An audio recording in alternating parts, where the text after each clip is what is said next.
It has been a while. It's been kind of a crazy couple of weeks, so I haven't really been able to do any filming. I've been busy traveling, which I have a couple vlogs up of those. There's still some more to come from my travels in Europe, and then as soon as I got back, I was playing a lot of catch up because there was so much stuff I was behind on, and I'm still very behind on all those things. And it's just been a crazy couple of weeks, but I finally have been able to sit down and film these for you. And so here is my September and October book wrap up. September was a really good reading month. I ended up reading 7 books, which are right here. So these are the 7 books I read. And then in October, I had a huge reading slump, and reading was so difficult in October, but I read 3 books, so this is what I'm going to review for you today. So the first book that we are starting this video off with is, of course, the first book that I finished in the month of September, and that is Dead Letters by Kate Dolan Leitch. I was reading this in August, and I was trying my best to finish it in August, but I ended up not being able to finish it until September. But this was a book club book for just some random vacation book club that I joined in August with 2 of my friends. I did finish it later on, and I'm happy to say I really enjoyed this book. I thought this was a really great pick for our book club. This is a mystery thriller. It follows this girl Ava. She has a twin named Zelda, and she's kind of been, for I think the past 3 years it's been, or maybe a little bit longer, she's been living in France, and she's kind of not been talking to her sister, not been talking to her parents. She's kind of decided to leave that life behind. Then she gets a call or a letter or something saying that her sister Zelda has passed away. So she goes home for to take care of the funeral, to grieve with the family, even though everyone in the family all has problems and issues, and she now has to go back to all the family drama and stuff. But she starts receiving letters and text messages and emails from her dead sister, and so she starts following this mystery, is her sister actually alive? Is she dead and just playing a trick with me? So it's this huge mystery, and it was very interesting. I felt the mystery was very clever and intriguing. It held my attention the entire time. It was totally not predictable as well. I could not see where it was coming, and there was a twist with the mystery, and that was very interesting and went very well with the story and the theme of the story. And it's just, there was a lot going on, and it just all worked well, it all worked well together. This is one of those books where even though the characters are not likable, none of the characters are likable, but you're still so invested in them, and you're invested in their story, and you just want to know what's gonna happen. I also really liked that this was more than just a mystery. This had a lot of family drama because this was a very dysfunctional family, and they were all dealing with different types of difficulties within families. There's alcoholism, there was some financial problems, there was also a kind of a romance, not with the family, but with a family friend, and it was a very confusing romance, but also kind of non-existent romance. It was very confusing. But I just love that it was more than just a mystery. We also followed this family and the troubles that they are going through. Not to give away the ending, but I felt that once you find out the truth, it was kind of hard to believe that it could follow through the way that the story followed through. I don't know, it was just a very hard to believe story, but a very fascinating story nonetheless. So I ended up giving this book 4 out of 5 stars. The next book I read is Why Not Me by Mindy Kaling. This is my nonfiction pick of the month, and I really loved this book. I read Mindy Kaling's other novel. I cannot remember the name of it right now. Oh my goodness. I have a picture of it right here. I really loved that one. I read that one 2 years ago, and I've been meaning to pick this one up for the longest time, and I finally did, and I'm so happy because I really enjoyed it. I'm not the biggest fan of Mindy Kaling, but I really love her books. This one, again, it's just another book of random stories from her life. She does talk a lot about Hollywood in this novel more than the other one. She really talks about how the Mindy Kaling project came about and from like beginning to end. So that was fascinating. She also talks about some like love life stuff, weight stuff, just a lot of stuff, but in a very funny way. I truly do love the way she writes. I love the way she tells stories. It's just absolutely funny. I'm laughing out loud every time I read this book. It is just absolutely phenomenal. Another thing I truly loved about this book was that there was a good flow and like cohesiveness between each of the stories. So it didn't feel like disjointed and just like randomized with the stories. It definitely felt like the stories went with each other and there was a very good flow to reading it. Anyway, 5 out of 5 stars. Absolutely wonderful. The next book I read is actually a very short book, and that is And Every Morning the Way Home Gets Longer and Longer by Fredrik Backman. It's actually like a short little novella. Was able to read it in one sitting because it's so short, and it is so sad. I have read a Fredrik Backman book before. I read A Man Called Uwe. I really enjoyed it, and so I want to read more of his books, so this was the next one I picked up. And this is about an old man and his grandson. They're sitting on a bench together and they're just talking, and the old man is trying to explain to his grandson what is happening to him. He is slowly losing his mind and his memories. I can't remember what it is called, but he's losing his memories and things are starting to be very confusing, and you're reading it from his perspective as well, and it's just a really sweet like connection that he has with his grandson. I mean, I did cry. It was very emotional. It really packs quite a punch even though it's so short. And yes, it is a beautiful story because even though it's talking about such sad topics, it is so full of life and love, and it's, oh my god. And the old man is just like so adorable and cute. Like, Fredrik Backman really writes elderly characters so well, and Fredrik Backman just like writes him with such empathy. We read it from the grandfather's point of view, but I love that we do because you see him wrestling with the struggle of losing his memories as he is losing them, and it's just really fascinating to read that, and I think Fredrik Backman did a really great job of writing that and being able to convey that that's what's going on, but still being able to understand the story. But this is definitely a book and a message worth reading and worth remembering.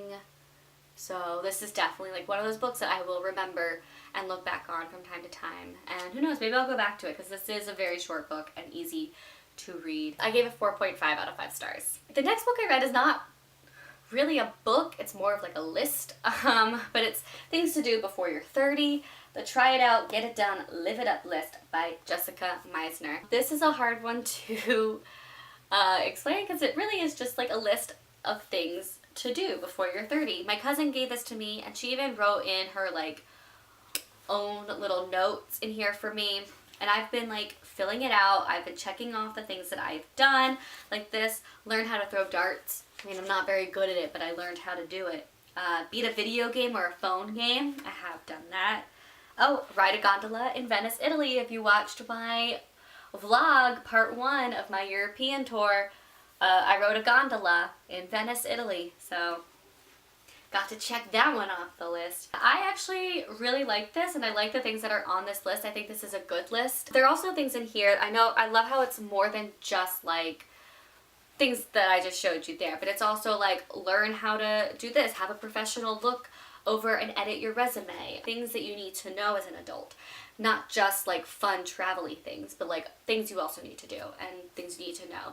So I think this is really helpful. I like it as a list. I'm going to keep it. I'm going to try and check as much of these things off as I can. So even though this is like not technically a book and it's hard to just like rate this, I think for what it is as a list, I gave it 5 out of 5 stars. The next book I read is Neverworld Wake by Marisha Pessl.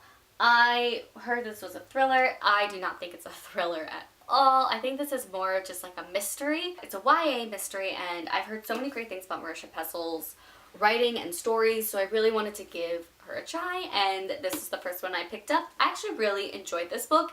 It was not what I was expecting at all, but I still enjoyed it. In this book, we follow a group of friends, and in their group of friends, their like star friend had passed away, died, and it was ruled as a suicide. And we mainly follow, what's her name? We mainly follow Beatrice, who was the girlfriend of the guy who died. And she doesn't think that it was a suicide. She has no idea what happened. A year later, her and the rest of the friends finally like meet up and they get into a car accident, but all seems fine until they get home and someone comes knocking on their door and is like, you guys are actually all dead. You are now in this Neverworld wake, and the only way you can get out of the Neverworld wake is if all of you can agree on one person who gets to live, and then the rest have to die. So this was just like a very interesting concept for a story, and I had no idea where it was going to go. I thought the characters were well developed.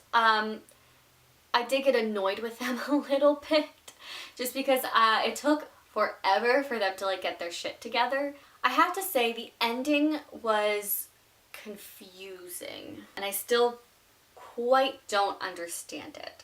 I will say there were a couple times like I got lost in this book because it can get kind of sciencey, but even though I was lost and the like ending was confusing, I still was very intrigued throughout the entire book, and I just needed to know what was going to happen next, how it was going to end, are we going to solve the death, like is anyone even going to get picked to live, like what if they might not ever get a chance to pick someone. Pretty much with this book overall, like I liked the journey more than I liked the ending. It was not as satisfying of an end, so I ended up giving it 4 out of 5 stars. The next book I read is Harry Potter and the Half-Blood Prince.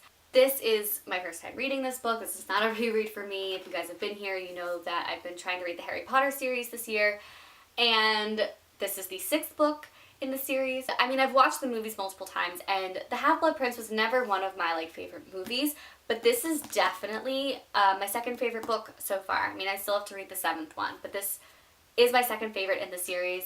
I was really surprised at how much I loved this book. There is a lot going on in this book and just in this series in general, but this book does have a lot going on. This is when, like, you know, a war is kind of like finally brewing and it's like beginning to start. Like we feel it, it's there, it's coming. It's the anticipation. But there is also a lot of flirting going on because there's like a lot of romances happening. We learn more about Voldemort's past, which I truly loved because you don't ever see that in the movies. So I didn't know a lot about his past, and I loved it. Oh my god, it just like brings Voldemort into a whole new light, and I'm seeing him in a whole new way. We now have this mysterious potion book that Harry gets, which is signed by the Half-Blood Prince. And then we get to find out who the Half-Blood Prince is, and there's, you know, there's the Pensieve with all the memories that we get to look through and try and solve what's going on. That's how we find out about Horcruxes, and we're starting to find all the Horcruxes and destroy them to be able to kill Voldemort. And I'm sorry if these are spoilers, but I feel like everyone should already know Harry Potter by now. There also is more death in this series with this book. There's more death. It's very sad. It's a very, very sad death in this one. Even in the movies, I was not too big on Harry and Ginny, and in the books, I'm even less on Harry and Ginny. Like, I don't get their romance, and I don't want it, but it's fine. I don't care that much. Like, if he wants to be with Ginny, fine, go be with Ginny. I don't care. She's a great girl. I don't know. I feel weird. I'm just like, I don't think that they really mesh well together, but that's just my opinion. I feel like it's an unpopular opinion, but it's how I feel. I'm not mad about their relationship at all. I don't want anyone to think like I absolutely hate it. I just don't get it. We do get a little bit more Draco in this book, which I have been missing Draco, which is funny because, you know, he's evil, but we get to have a little bit more Draco, and we get to like really see what's been going on with him.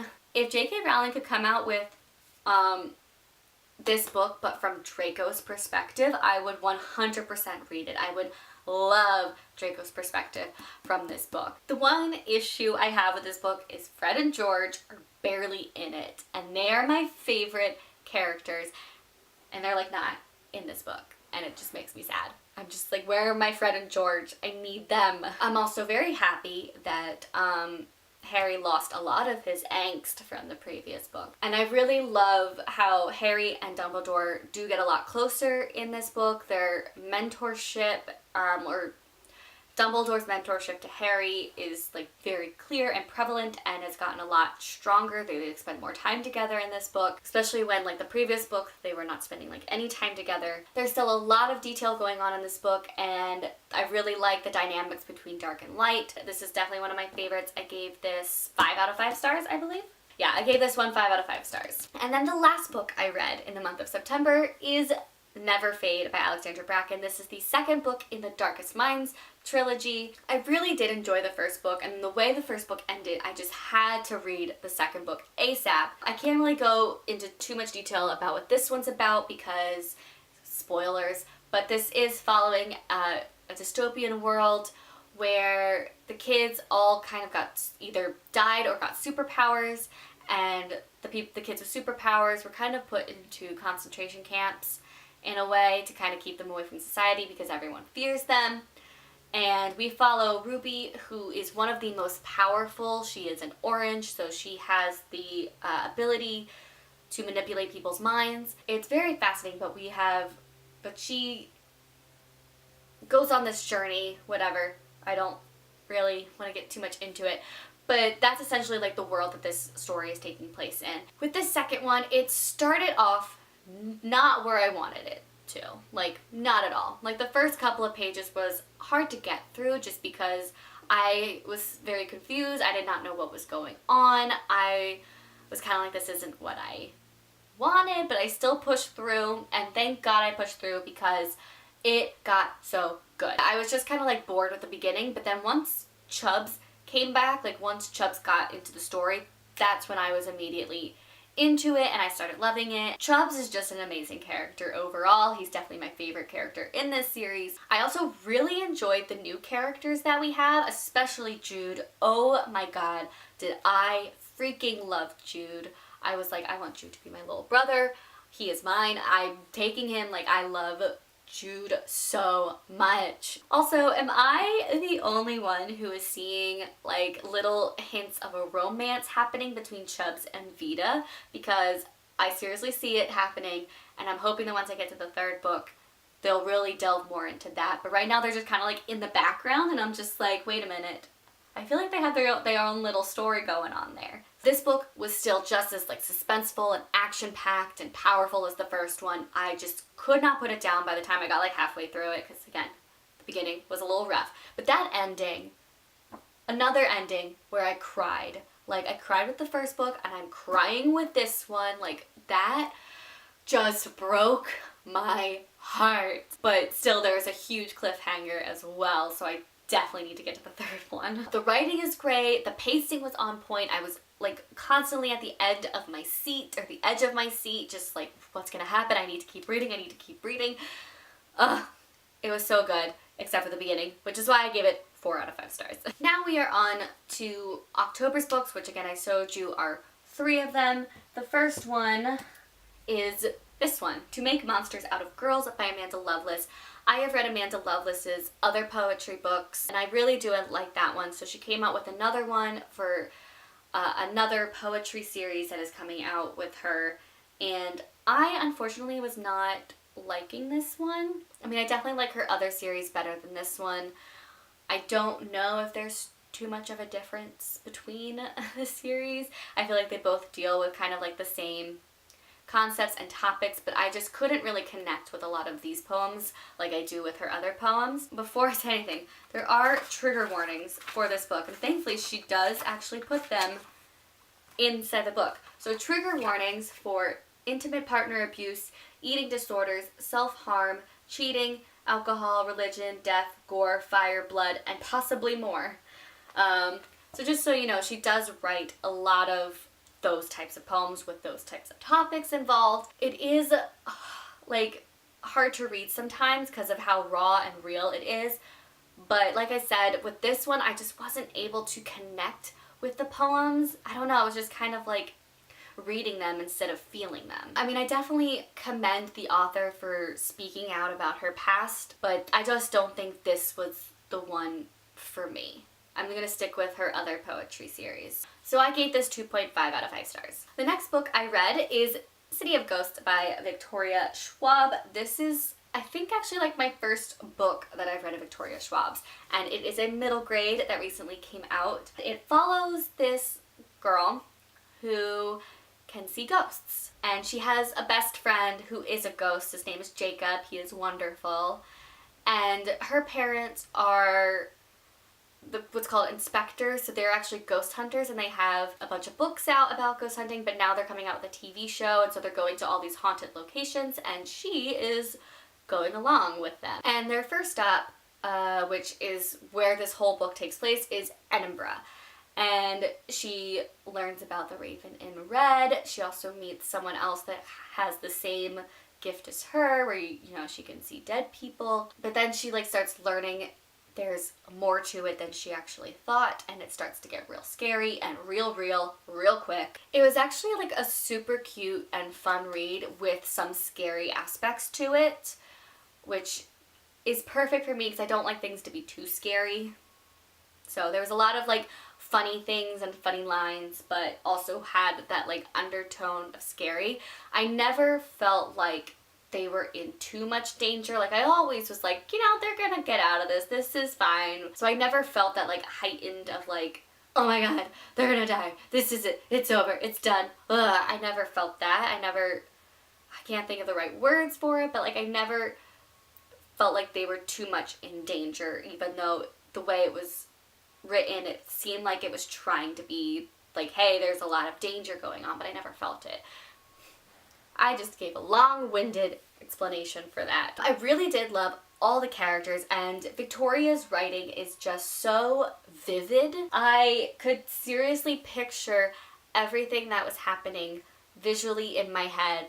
It's so vivid and so well done. I truly do like Victoria's writing, and I totally want to read more of hers. I do think the story was a bit more simple for me. It was a very simple story, but again, this is middle grade, so maybe that's why. But I just felt like the plot was very straightforward, and the twists that happened weren't as exciting or as shocking as I think I wanted them to be. But then again, it is middle grade, so it doesn't have to be too crazy, too out there, too complicated in explaining things. So it didn't blow me away, but I still very much enjoyed it, and I do want to read the second book in the series when it does come out, because this is the first in a series, I have learned after reading it. So it was very creative, and it's one of those books where you truly feel like you're there, and the story was very well thought out. You could tell that she wrote every single scene with a purpose.